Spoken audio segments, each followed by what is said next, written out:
We have the resources in this country. We have the ingenuity.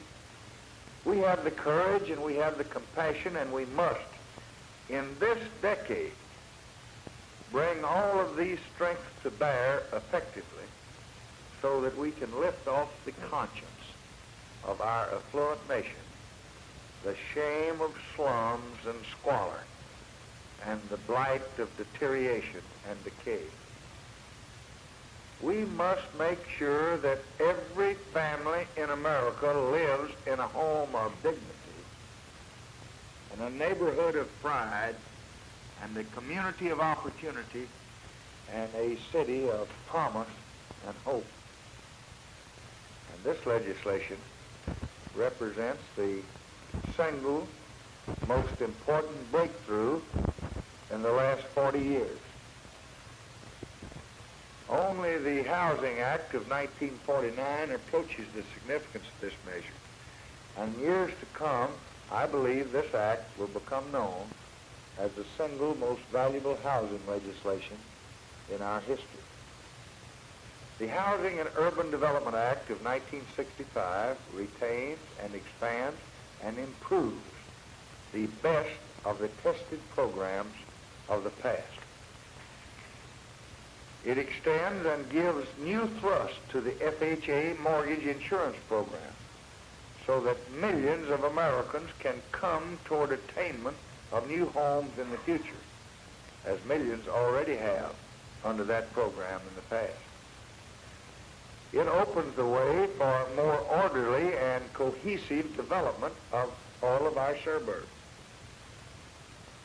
And it opens the doors to thousands of our veterans who have been unable to obtain the benefits of a federal housing program.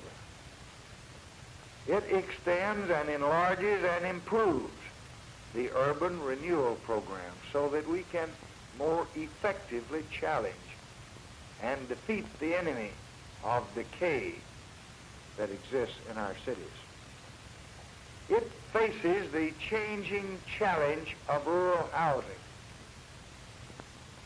and it continues the loan programs to assure the needed dormitories on our college campuses and decent housing at decent cost for the elderly and the handicapped and those of lower income. But the importance of the bill is not only that it retains and improves the best of good and traditional programs, it is a landmark bill because of its new ideas. Foremost and uppermost of these is the program of assistance for the construction and the rehabilitation of housing for the elderly and for families of low income, the people who live in the most wretched conditions in our slums and our blighted neighborhoods. This imperative housing will be built under the sponsorship of private organizations. It will make use of private money, and it will be managed by private groups with supplements paid by their government. The private builders will be able to move into the low-income housing field, which they have not been able to penetrate or to serve effectively in the past. Furthermore, this legislation responds to the urgent needs of our cities. It offers federal assistance to the cities and communities of our nation to help pay the cost of essential public works. And finally, this legislation meets our compelling responsibility for giving attention to the environment in which Americans live. Grants are provided for the acquisition of open spaces, for the development of parks, for the construction of recreational facilities, and for the beautification of urban areas.